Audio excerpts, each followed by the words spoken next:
So I'm a 21-year-old female. I live in a townhouse with my 2 children, 2 and 6 months old. My fiance did live with us until 2 weeks ago, when I caught him trying to fuck other women and made him move out. That's important to the story.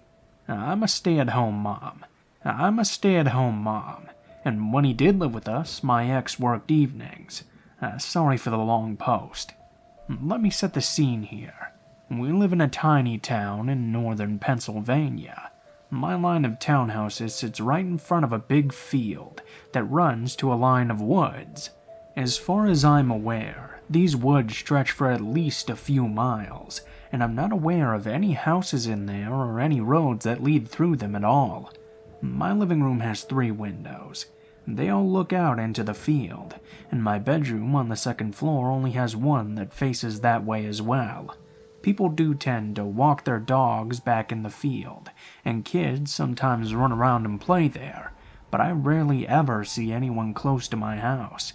For that reason, I tend to leave my blinds and curtains open, because I guess I just enjoy the view of nature. So in July of 2019, I was lying in bed trying to fall asleep. All the lights were off, but I had my window and blinds open since it was so warm. I was looking out the window when I noticed small red and white lights just outside. I got up and looked, only to realize that the lights were coming from a drone. I ran downstairs to where my fiancé of the time was sitting in the living room and ran to the window. I told him what I saw, but of course, when he went to look, it was long gone. I was paranoid that the drone could have had a camera on it, and that someone was watching me with it. I kept my blinds closed for a while after that. Fast forward to January of this year. I guess I somewhat stupidly got comfortable, and assumed that whoever had been flying the drone was just a one-time creep. My blinds were open, and I had just gotten out of the shower. I was sitting on my bed pretty much naked except for my underwear, scrolling through my phone, when out of the corner of my eye, I saw lights again out the dark window. It was that same damn drone again. I ran out of the room and waited for a few minutes. When I peeked back into my room, it was gone. I quickly shut my blinds and got dressed. Honestly, I felt sick at how stupid I was to leave my window open again, especially when I was practically naked. Now for the really disturbing part. My 2-year-old son and I were out in the field about 2 weeks ago, 3 days after I had kicked out my boyfriend. We were just playing ball. I had my 6-month-old strapped to me in a baby carrier, and probably about half an hour after we had been out there, I heard a slight whirring noise coming towards us. I looked up and saw that damn drone flying towards us. I looked around, though, and I didn't see anyone. It stopped right over top of us. I freaked and grabbed my son and dragged him into the house, looking back at the tree line every so often as we went. I knew they had to be hiding somewhere in there. I went inside, closed the blinds, and called my mom to tell her about the situation. She told me to just keep an eye out, so I said I would.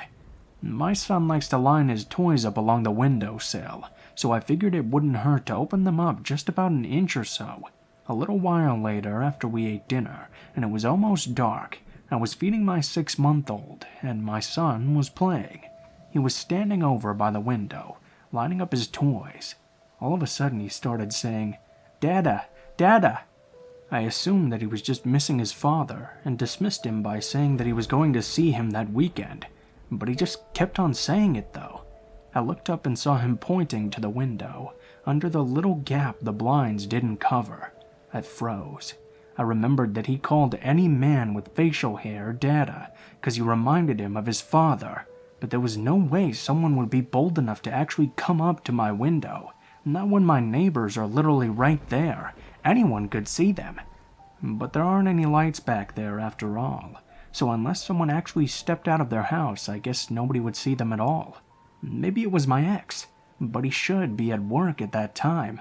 I ran to the window and moved my son.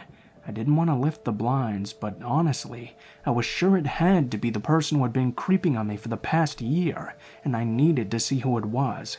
I pushed the blinds up and was looking straight at a man who I had definitely never seen before, crouching down right in front of me.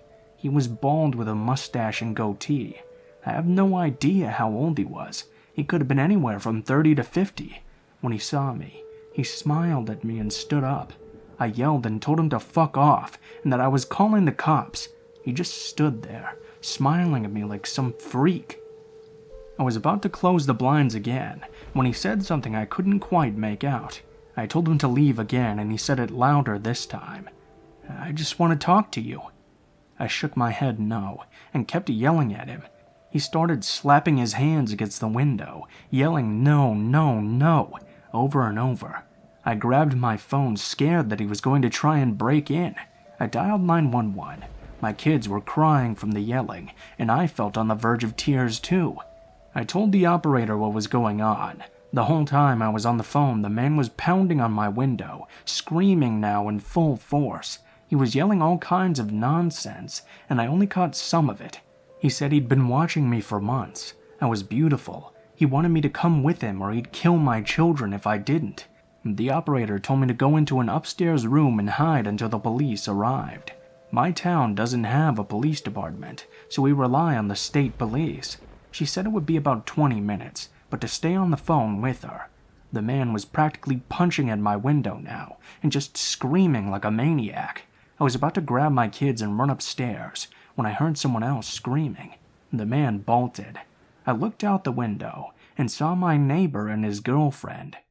I opened the window up, and my neighbor said that he had heard the man screaming, so he had run around the building. He said when the guy heard him, he ran back into the woods and disappeared in the tree line. They also said that they had also called the police. I thanked them 100 times. The police arrived 10 minutes later. They did a quick search around the buildings and in the trees, but obviously they didn't find anything. I've been super paranoid since then, and stayed at my parents' a few nights after it happened. I don't know why that guy targeted me, or why he waited so long to finally do something. I'm just happy my neighbors were there to intervene, or else who knows what would have happened.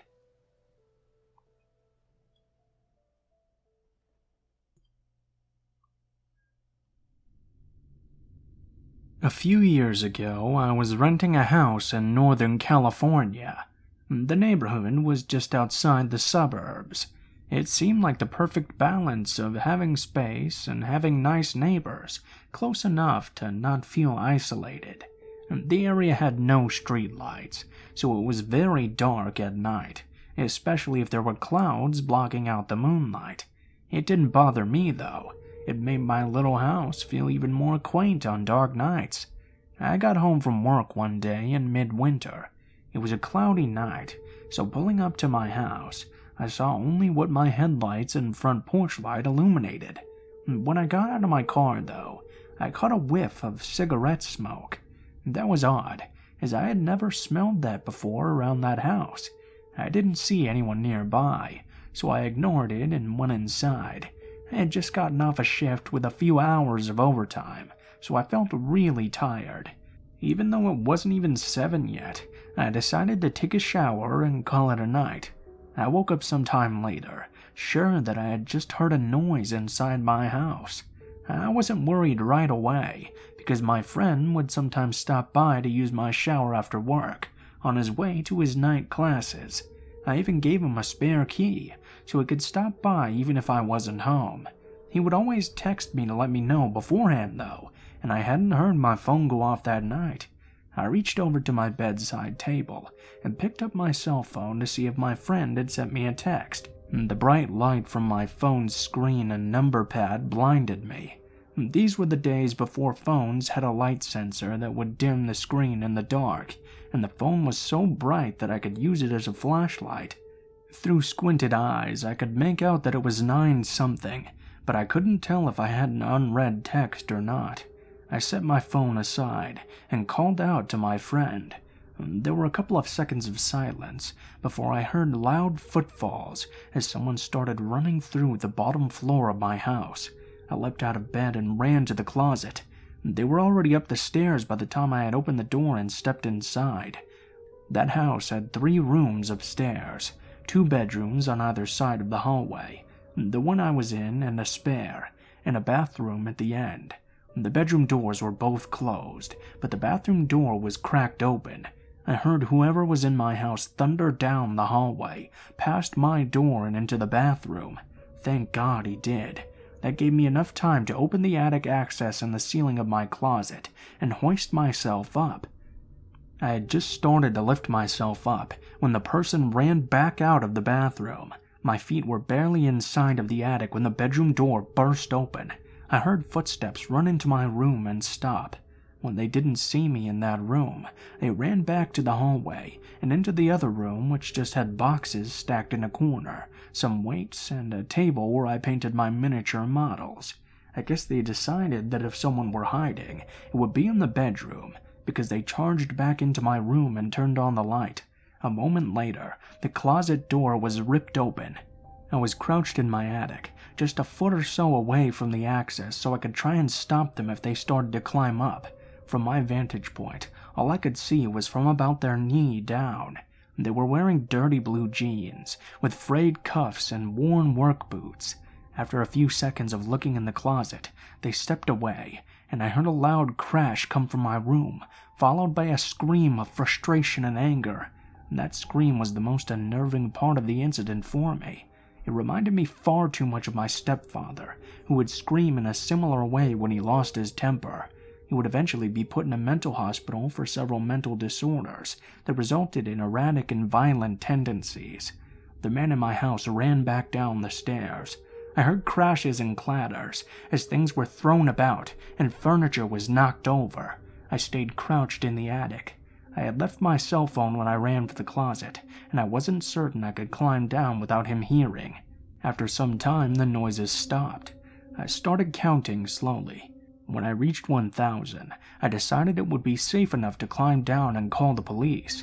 The first thing I noticed when I exited the closet was that the intruder had flipped my bed over, I assume in an attempt to find me. That was the loud noise I had heard after he stepped away from the closet. I couldn't find my cell phone though, so I went to the landline by the bed and called the police. I waited in my room until I heard them call out from downstairs. The first floor was a mess, but I had expected that. Chairs had been knocked over, the sofa had been flipped. All the books, pictures, and knickknacks I had on my shelves were strewn across the floor. The cupboards in the kitchen had been opened, and all the boxed and canned foods had been thrown to the ground. As far as I could tell, though, the only thing missing was a single knife out of the wooden block in my kitchen. The police checked the house from top to bottom. They found out that the side door had been forced open by something like a crowbar. They also found a few cigarette butts along my fence line, along with some foil and an empty pen tube, which the police said people often used to smoke meth. They think he had been watching my house for a long time. I realized that he must have been out there smoking a cigarette when I got home. They collected up the evidence and told me I should stay with family or friends that night and get the door fixed as soon as possible. I opted just to not sleep. I moved a shelf over to block the broken door and spent the next couple of hours cleaning things up. I would often go to the window with a flashlight and shine it along the fence line where the police found the cigarette butts and foil, but I couldn't see anything. The next day I called to have the door fixed and motion lights installed at the back and sides of my house. I ran a phone cable up into the attic and added a landline. I never wanted to be stuck up there without a phone again. Nothing else happened at that house though. I lived there another 3 years without incident. One more precaution I took was practicing getting out of my bed, going to the closet and climbing into the attic as quickly and quietly as possible. I even kept at it when I moved, except now I go into a crawl space at the back of the closet instead of the attic. I try not to think about what would have happened if I had been a bit slower getting into the attic, or if he hadn't gone into the bathroom at the end of the first hall.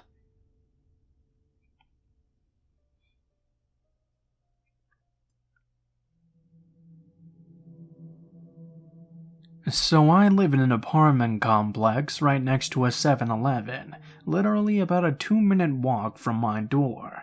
So, since all this quarantine lockdown mess, I've been staying up later than usual, maybe around 2 or 3 a.m. most nights. So last night, a little bit after 12, I had a taste for some chips and decided I'd just go cross the street to 7-Eleven real quick, which I go to regularly. I make my way over, and on my way in I had to pass this man who was browsing on the red box kiosk. I don't think much of it. I go inside, get some snacks, pay, and head out the door. As I'm coming out, though, the red box man is literally staring dead at me with these scarily bright light blue eyes. But not wanting to freak myself out even more, I say to myself, maybe he's zoned out or something and deep in thought. I wander into La La Land myself sometimes, so by thinking that, I was trying to make myself more comfortable having to walk past this strange man. I'm headed back into my apartment complex, which is on this side of the street. It has a creaky gate door. I realized as I was walking that I never heard it slam behind me, like I always have every time before. I look back, and the man is standing right behind me, not close up on me, but still definitely following.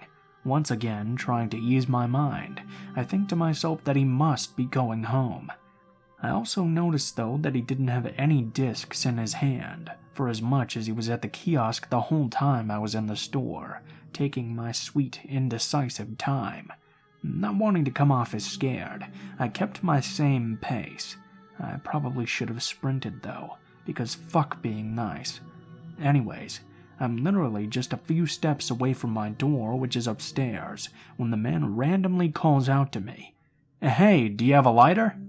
Out of instinct, I turned my head to the fact I knew someone was speaking to me, and responded, "No, I don't, sorry." I didn't want to just go up my stairs, because I didn't want to let this man know exactly which apartment I live in. I was planning on walking around until I lost him, but he asked me another question. "Hey, could I use your bathroom?" "No, sorry, my roommates probably wouldn't be comfortable with me letting someone in this late. I don't have any roommates, but I damn sure didn't want this man getting any ideas thinking I was by myself." I kept on walking, but the man was still following me. I simply asked him, "Do you live around here or something?" "I have a buddy that does, and he was supposed to meet me across the way there, but maybe he fell asleep. I've never been here before, but I do know his door is number 201. Could you help me find it? 201 is my door. If you have a friend that lives over here, why are you asking to use my bathroom?" I knew this man was lying, and up to something. I quickly came up with, 201? That should be right past the pool next to the laundry area. My friends are waiting for me, so I should get going. My gut told me to head to my car, though, because what if he watched where I was going and decides to give me a surprise later on? No. I watch too many movies and read too many stories uploaded on here. I start heading towards the parking lot, not running but definitely walking way quicker than before. I look back and realize that the man is chasing me at this point. I hurry up and pull my keys out of my pocket. I jump into my car and immediately lock the doors. The man runs up and starts pounding on my driver's side window. "Open the door, you bitch!" I can't help but focus on those creepy blue eyes, but I also notice that he was reaching for something in his pocket. I start up my car before I can see what it is he's going to pull out. I heard a loud pop, but I didn't give a fuck in that moment, as long as I could get the fuck out of his presence. I drove for about 5 minutes down the street to this Arco gas station before I finally called the police. Waiting on the police to arrive, I noticed what the popping sound was. This wacko had popped my back tire with a switchblade. Of course, when the police arrived and checked the area, the motherfucker was long gone. They did question the 7-Eleven clerk, and he let them know that the man had been up there a few times since last week. He'd never been a problem before, but he was obviously homeless. I'm still shook up about what went on last night. I think I'm just gonna chill on late-night trips to the 7-Eleven for a while.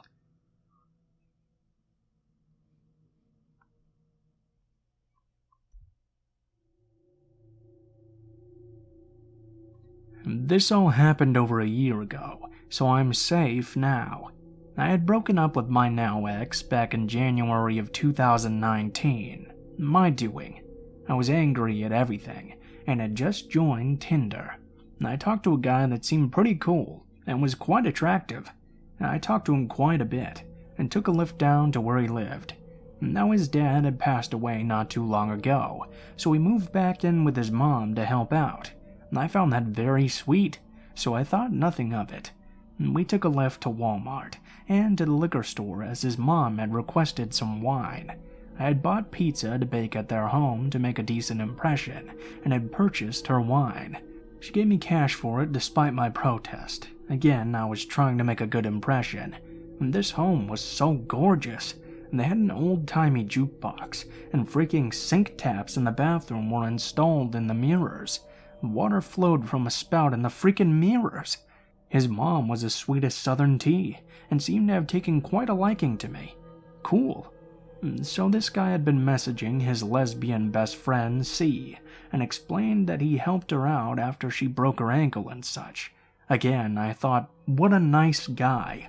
We drank, we had sex, everything was cool. I had told him I had borderline before we met up, and I had warned him I had scars from previous cutting incidents, but nothing recent. He said he was fine with it and understood. The next morning I had an interview at a major company's call center, and his mom even offered to drive me. Such a sweetheart. I did great in the interview, and was offered the job. I immediately texted this guy to tell him the good news. So one day when I was home, and had slept for about 8 hours, I wake up suddenly to a dozen text messages and over 20 Facebook messages from him. It ranged from, "Hey, how's it going?" to, fuck, it's hard for me to say this. I had seen how the messages progressed as I quickly scrolled through, and even saw one that says, and I have a picture of it still, "Those cut marks on your arm? Yeah, I wouldn't have dated a cutter anyway. Most of them are fucking pathetic. They need to get some serious fucking help. You might as well just keep doing that since it seems to be your only friend."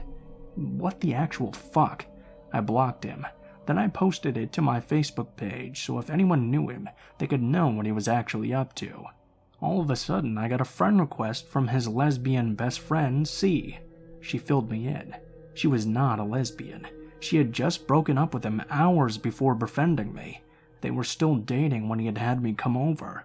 He told her I was a lesbian. Also that he goes by his middle name. I had done a basic search with the name he had provided me, and the name on his Facebook page, just to make sure he wasn't a felon or some shit before meeting him. But when I did the search again with his real first name, sure as shit, so many charges, including child pornography. He had been stalking her, pinging her phone location, and messaging her shit like, "Oh what, you're not gonna leave your house?" He even told her to kill herself. She had gotten the cops involved. She sent me screenshots of the messages he was sending. We talked a bit more, and while I'm not a medical professional, it was very clear that something was very wrong. He was lying, manipulative, aggressive, angry, and his moods would flip even faster than mine. I offered to send her what I could of the messages in case she could use them to build a case against him. Shortly after, I get a friend request from a name I don't recognize, something generic like Mike. Then I get a message. "Hey, it's Jay. How's it going? How's your job at insert big company name that I've been hired at that his mom had driven me to?" I was so freaked out. He knew where I worked. The building was secure, but the parking lot not so much. I got pepper spray and called my dad, who's been in the police force and such since before I was even alive. He advised me to not carry a baseball bat, because if it was wrestled from me, it could be used against me, but pepper spray was definitely a decent choice. He also said that while online bullying isn't something the police can do much about, if he messaged me again, it goes into the harassment area and needed to be reported ASAP. I was getting off work after midnight, and I was scared shitless. I parked as close to the building as possible, pepper spray in hand. Unfortunately, though, I didn't run into him since. I don't want to meet with him ever again. I've also moved since and changed jobs. If it sounds too good to be true, it really fucking is.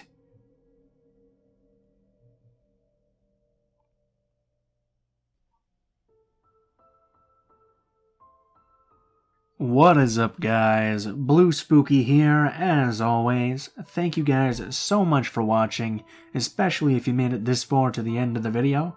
I got a big update for you guys today. It seems like the Teespring store is finally online, so if everything's going well, you should probably be able to see all of the new merchandise on the merchandise shelf below the video. I got some mugs, I got some phone cases, and I got some t-shirts for y'all with the designs on them. All of the shirt designs are under one thing, so if you click on the sweatshirts, it should take you to a page where you can order a different variety of different kinds of shirts. So I just wanted to let you guys know about that. Let me know what you guys think, if it looks good, the pricing, everything. So look forward to that. As always, if you guys liked the video, please be sure to like, share, comment, and subscribe if you feel so inclined.